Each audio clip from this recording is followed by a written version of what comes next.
Don't take my dad away. The desperate voice of an 18-year-old young woman shattered the silence just as two bailiffs grabbed her father's arms. Every head in the courtroom turned toward her. The prosecutor smiled, certain the trial was finally over. Reporters raised their cameras, expecting an emotional farewell. Instead, she walked straight toward the judge. Her hands trembled, but her eyes never left the bench. "Your Honor, if you send my dad to prison today, you'll be protecting the real criminal." A wave of whispers spread across the courtroom. The prosecutor laughed. "She's grieving. None of this is evidence." The judge raised his hand. "Let her finish." She looked at her father. His face turned pale as he quietly whispered, "Emily, don't do this." She swallowed hard, then pulled a sealed envelope from her bag. "My dad didn't commit this crime, he took the blame for someone else." The courtroom fell completely silent. Then she held the envelope high. "And what's inside this envelope will prove it."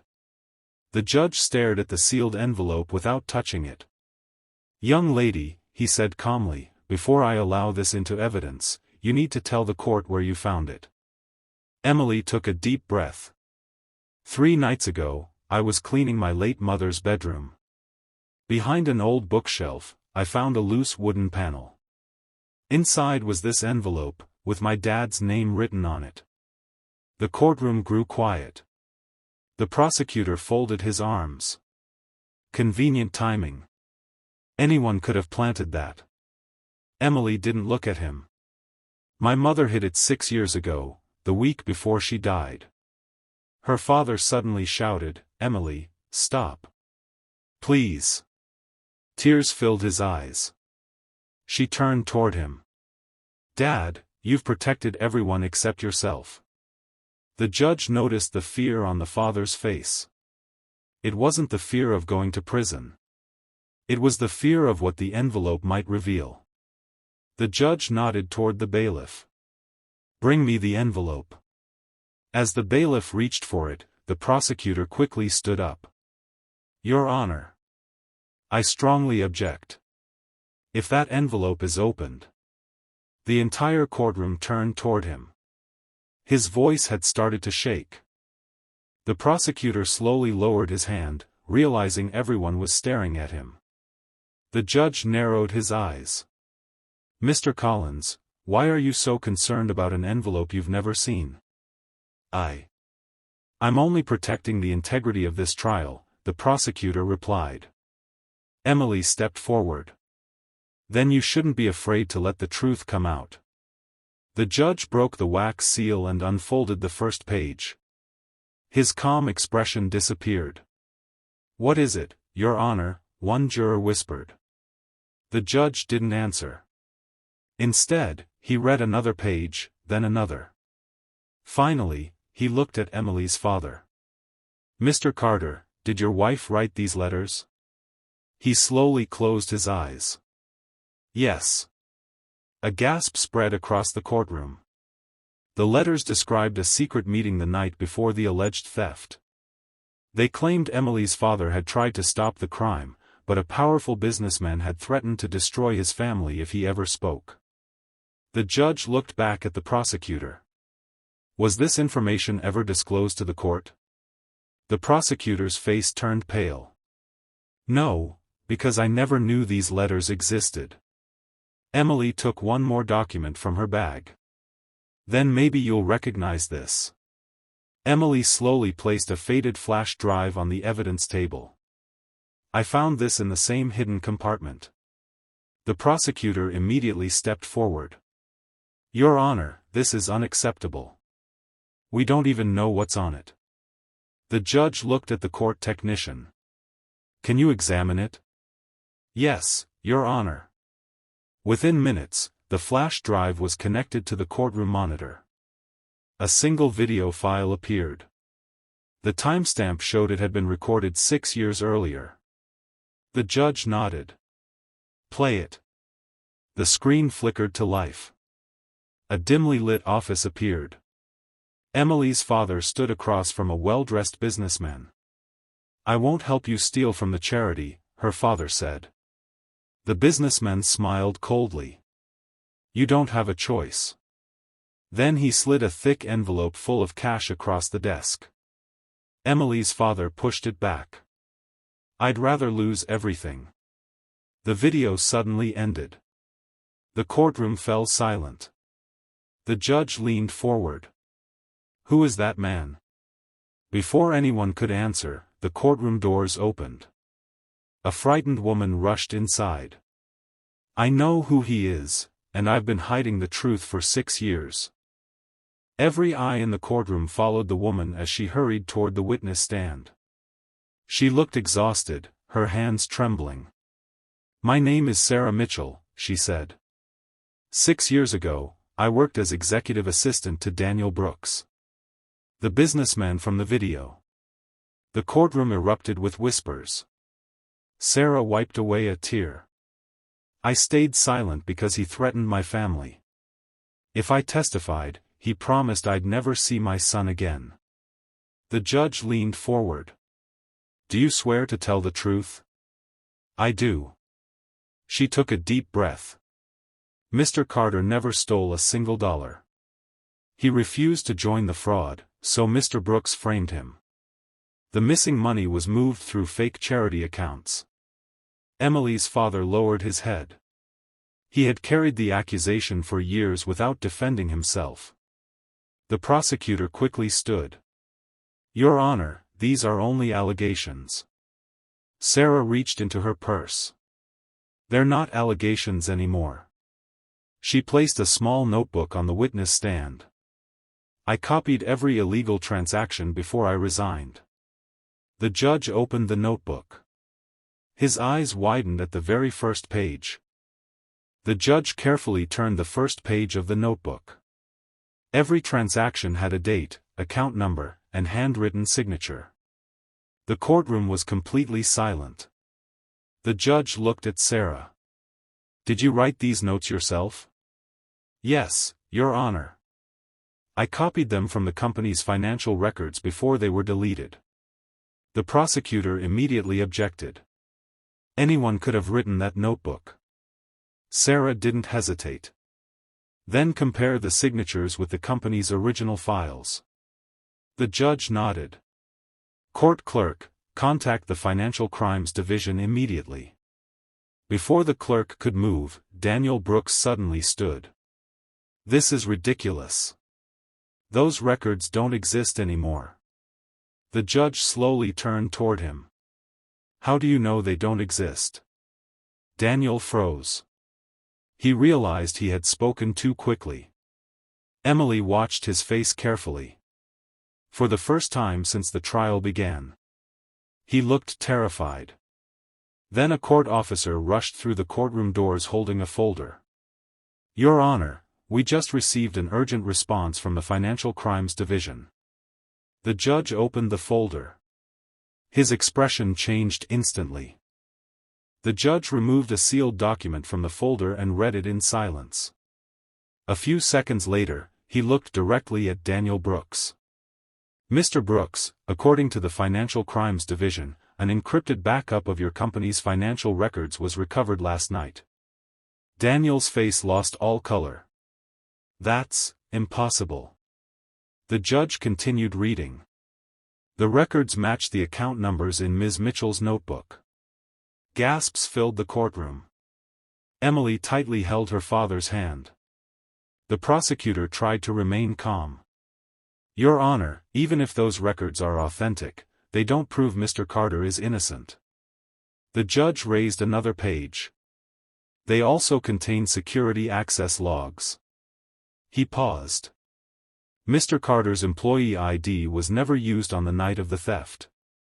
The courtroom fell silent. "If he wasn't inside the building?" The judge slowly looked toward Daniel. "Then someone else had to be." Just then, the courtroom doors burst open again. A federal investigator stepped inside. "Your Honor, we have one more witness." Everyone turned. The man walking in was Daniel Brooks' former business partner, and he was ready to confess everything. The courtroom doors closed behind the federal investigator as an older man stepped toward the witness stand. His name was Michael Grant, Daniel Brooks' former business partner. He looked straight at Daniel. "I should have told the truth years ago." Daniel clenched his fists. "You don't know what you're doing." Michael ignored him. "We created fake charity accounts to move millions of dollars. When David Carter refused to help us, Daniel decided to make him the fall guy." Emily's father lowered his head. "So, it was you," he whispered. Michael nodded with regret.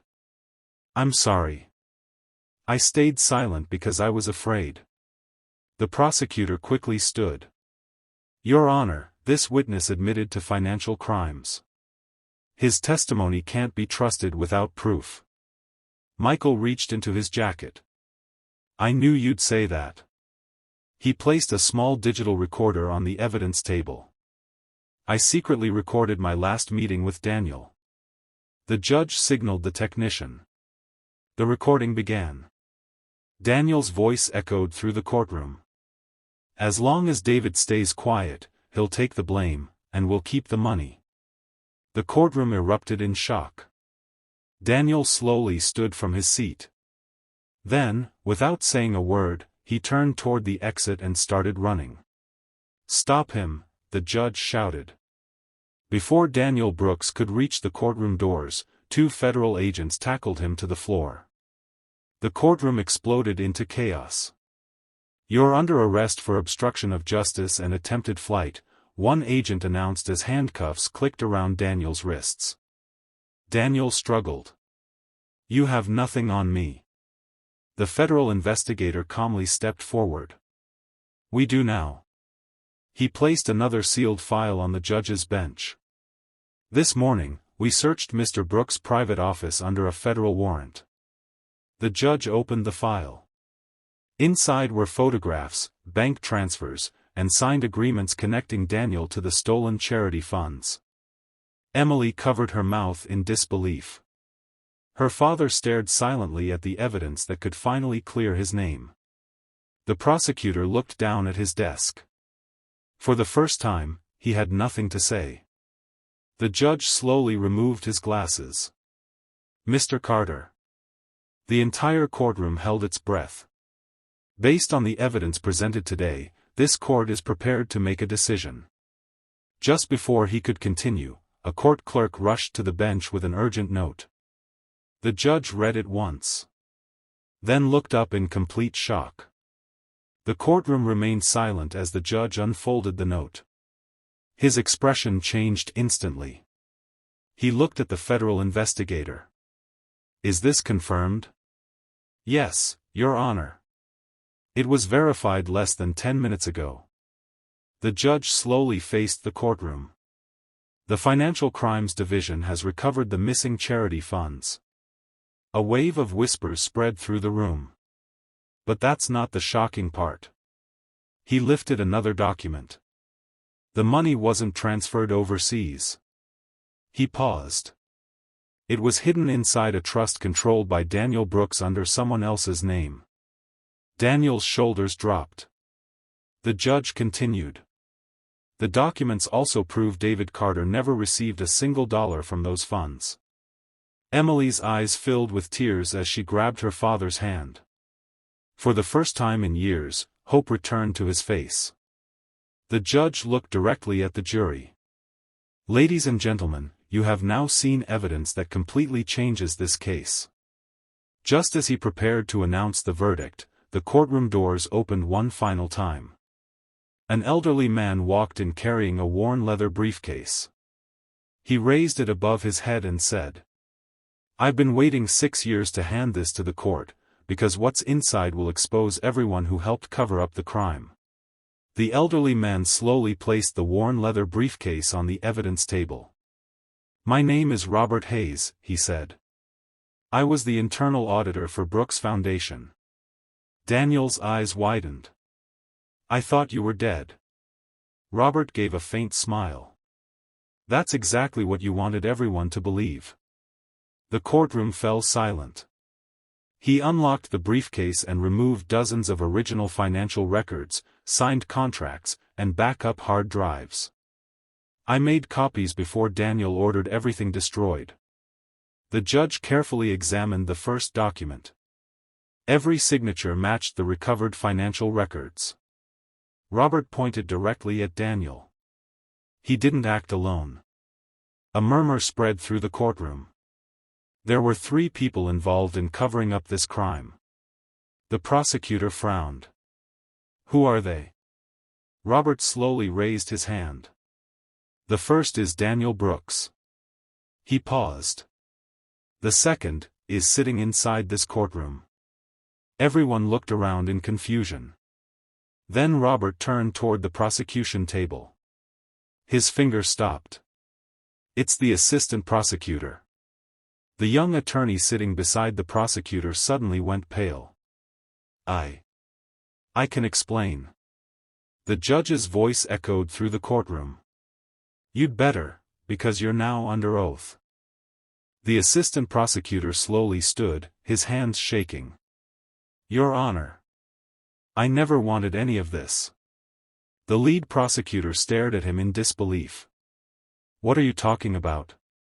He swallowed hard. 6 years ago, before I joined the district attorney's office, I worked as a legal consultant for Brooks Foundation. The courtroom erupted with whispers. I discovered fake contracts and illegal transfers. When I confronted Daniel Brooks, he offered me money to stay quiet. The judge's expression hardened. And did you accept it? He lowered his head. Yes. Emily closed her eyes in disappointment. I was young, scared, and thought no one would ever find out. Later, I left the company and became a prosecutor, hoping to bury my past. Robert Hayes stepped forward. He's telling the truth. He handed another file to the judge. Those are the payment records Daniel made to buy his silence. The judge carefully examined the documents.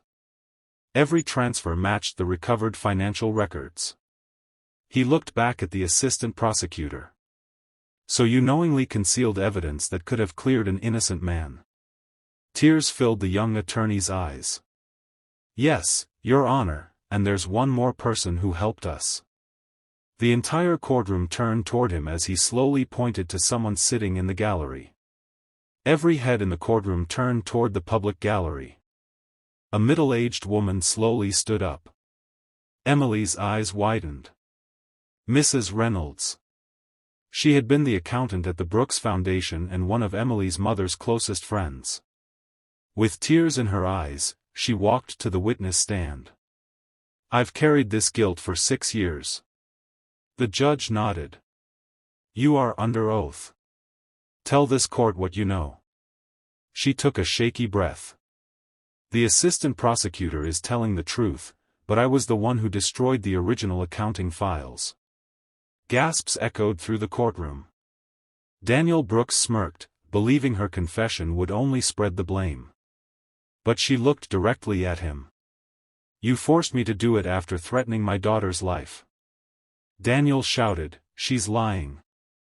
The judge slammed his gavel. One more interruption, Mr. Brooks, and I'll hold you in contempt. Mrs. Reynolds reached into her purse and carefully removed an old cell phone. I couldn't save the documents, but I saved something else. She handed the phone to the federal investigator. My conversation with Daniel Brooks was automatically recorded the night he threatened me. The investigator pressed the power button. The screen lit up. A single audio file appeared. Its title read, Daniel Brooks, Full Confession. The federal investigator connected the old phone to the courtroom's audio system. The judge nodded. Play the recording. A few seconds of silence filled the room. Then Daniel Brooks' voice echoed through the courtroom. If David Carter ever tells the truth, his family won't survive the week. Emily gripped the edge of the witness stand. The recording continued. Destroy every document, and make sure the blame stays on David. I'll take care of everyone who keeps quiet." No one spoke. Even the jury sat frozen. Daniel slowly lowered his head. The judge stopped the recording before the final minute. "I've heard enough." Daniel suddenly stood. "The audio is fake. It was edited." The federal investigator calmly replied. "It wasn't." He handed the judge a forensic report completed that morning. "The recording has been authenticated. There are no edits, cuts, or alterations." The judge read the report, then looked directly at Daniel. "Mr. Brooks, this court now has your own voice admitting to witness intimidation and conspiracy." Daniel's lawyer quietly stood. "Your Honor, my client wishes to change his plea." Before the judge could respond, Daniel pushed his lawyer aside and shouted one sentence that stunned the entire courtroom. Daniel's voice thundered across the courtroom. "Fine. I did it, but I wasn't the only one." A stunned silence followed. Even his own attorney slowly stepped away from him. The judge leaned forward. "Are you making a voluntary confession, Mr. Brooks?" Daniel laughed bitterly. "I stole the money, framed David Carter, and threatened anyone who got in my way." Emily closed her eyes as tears rolled down her face. Her father stood frozen, unable to believe the truth was finally coming out. "But," Daniel continued, pointing toward the back of the courtroom, "none of this would have been possible without the man who protected me." Everyone turned. A tall man in a dark suit quietly stood from the last row. The federal investigator's face changed instantly. "I know him." The judge frowned. "Who is he?" The investigator answered. "Former State Senator Richard Hale." The courtroom erupted with shock. Before anyone could react, Hale rushed toward the exit. Federal agents blocked the doors. But Hale smiled calmly. "It's too late." He pulled a small remote from his pocket and pressed the button. The sharp beep echoed through the courtroom. Everyone froze. Federal agents immediately rushed toward Richard Hale, forcing him to the ground before he could move again. "Don't touch that remote," one agent shouted. The bomb squad technician grabbed the device and examined it. A few tense seconds passed. Then he looked up. "It's not a bomb trigger." The courtroom exhaled in relief. "So what is it?" the judge asked. The technician pressed another button. A hidden projector inside the courtroom suddenly switched on. A video began playing across the large screen. Richard Hale's face appeared beside Daniel Brooks. They were sitting in a private office. Hale's voice was crystal clear. "If David Carter ever wins this case, every one of us goes to prison. Make sure the evidence disappears forever." Gasps filled the courtroom. Hale closed his eyes. "It wasn't supposed to play here." The federal investigator smiled. "It wasn't your plan." He held up another remote. "We intercepted your signal and redirected it to the courtroom projector." The judge stared at the screen in disbelief. Then another face appeared in the video. It was someone nobody expected to see. The courtroom fell into complete silence. The image became clear. Emily's eyes widened. No. It was Judge Harold Whitmore, the retired judge who had sentenced David Carter 6 years earlier. The video showed him sitting across from Richard Hale and Daniel Brooks. Hale slid a thick envelope across the table. Judge Whitmore hesitated for only a moment. Then accepted it. Daniel smiled. "Once Carter is convicted, no one will ever question this case again." The video ended. A wave of disbelief swept through the courtroom. The current judge slowly removed his glasses. "I never imagined this case reached that far." The federal investigator stood. "Your Honor, Judge Whitmore was arrested 30 minutes ago after federal agents searched his home." Emily looked at her father. For 6 years, you were fighting a system that was already corrupt. David Carter lowered his head. I knew the truth would come out one day. I just didn't think you'd be the one to make it happen. Before the judge could speak, the courtroom doors opened again. A U.S. Marshal rushed inside holding an emergency warrant. Your Honor, there's one final suspect. He unfolded the document. The name written on it made the entire courtroom gasp. The U.S. Marshal handed the warrant to the judge. The judge read the name once. Then again. His expression turned grim. The final suspect is. He looked toward the courtroom gallery. David Carter. Emily's heart nearly stopped. What? The courtroom erupted. Daniel Brooks burst into laughter. I told you this wasn't the whole story. The judge slammed his gavel. Order. The marshal stepped forward. Your Honor, this warrant is not for the charity theft. The room fell silent. It's related to the death of Emily's mother 6 years ago. David slowly closed his eyes.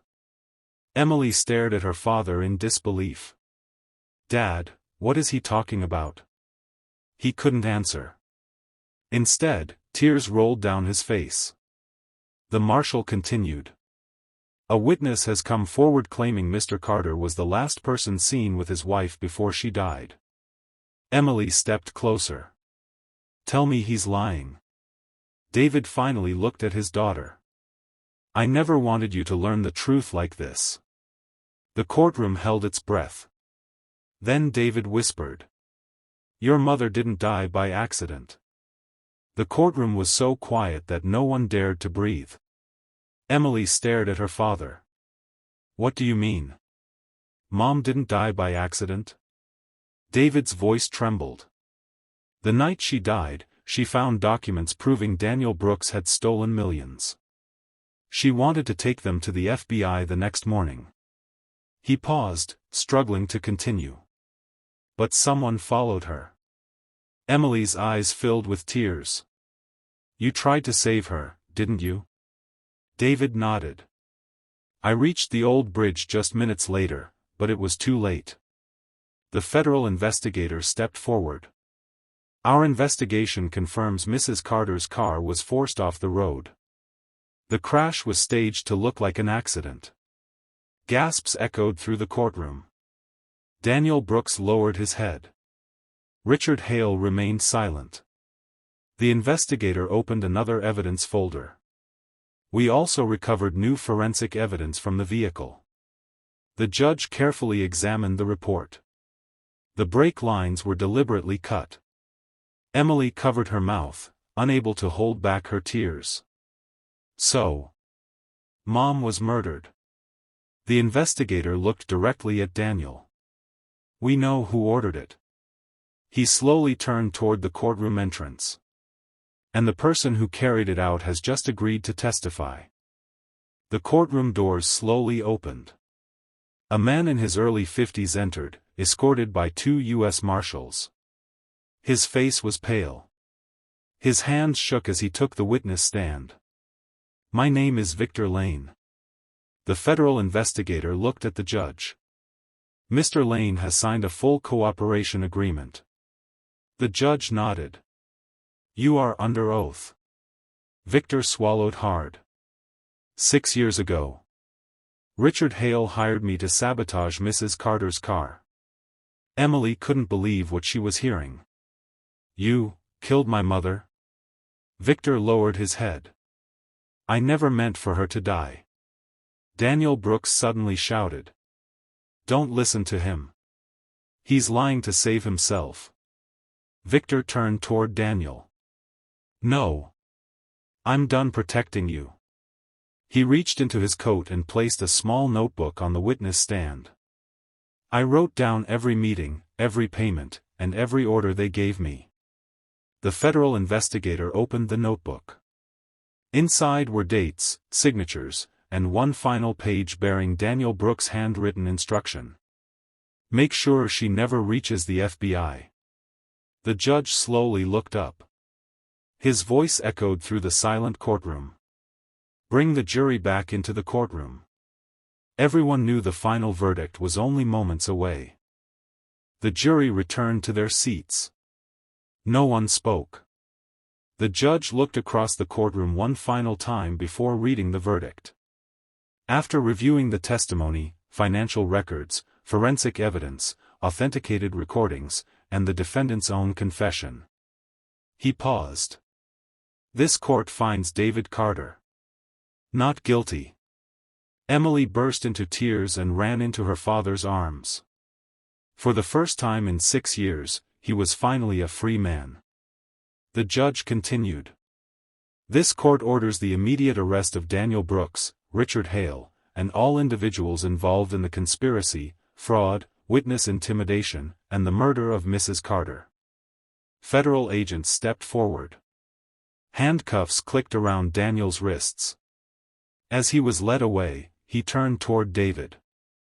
I may have lost, but you'll never get your wife back. David looked him straight in the eyes. No, but today my daughter got her father back. The entire courtroom fell silent. Then the judge quietly added.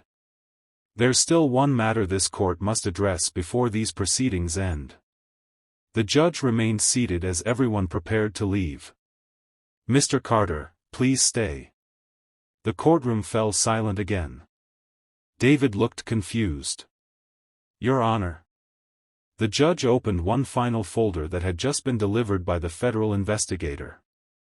During today's investigation, we discovered something that doesn't belong in a criminal court, but it belongs to your family. He handed the file to Emily. Inside was her mother's handwritten will. Emily's hands trembled as she opened it. A folded letter slipped onto the floor. She picked it up and read the first line aloud.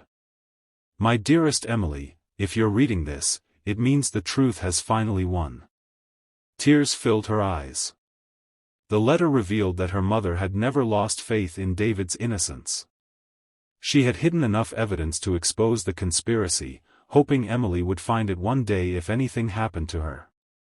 At the bottom of the letter was one final sentence. No matter how dark life becomes, never stop fighting for your father. There wasn't a dry eye left in the courtroom. Then the judge quietly said. There's one final decision this court must make, and it will honor your mother's last wish. The judge stood from the bench, holding Mrs. Carter's letter in his hands. This court has the authority to punish the guilty, he said, but today, it also has the responsibility to restore what was taken from an innocent family. He turned toward David Carter. Mr. Carter, your conviction is officially vacated. Your record will be cleared immediately. Emily smiled through her tears. The judge continued. The state will compensate you for the years you unjustly lost, and the Brooks Foundation will be placed under federal control so every stolen dollar can be returned to the families it was meant to help. The courtroom erupted in applause. David looked at the judge. I don't want revenge, Your Honor. The judge nodded. I know. I only wanted my daughter to grow up knowing her father was innocent. Emily hugged him tightly. You never stopped being my hero, Dad. Even the federal investigator quietly wiped away a tear. Just as everyone believed the nightmare was finally over. A court officer hurried toward the judge with a small sealed envelope. Your Honor, this was just found inside Daniel Brooks' briefcase. The judge opened it. His face turned completely pale. The courtroom fell silent as the judge unfolded the letter from Daniel Brooks' briefcase. He read it once. Then slowly looked at Emily. This letter was written by your mother, just hours before she died. Emily's heart pounded. What does it say? The judge handed her the letter. With trembling hands, she began reading aloud. If anything happens to me, know this, your father is completely innocent. He tried to save me, even when I begged him to protect you instead. Never let anyone convince you otherwise. Tears streamed down Emily's face. David couldn't hold back anymore. He covered his face and quietly wept. The letter continued. The people behind this crime may escape for a while, but one day the truth will reach a courtroom. And when it does, don't seek revenge.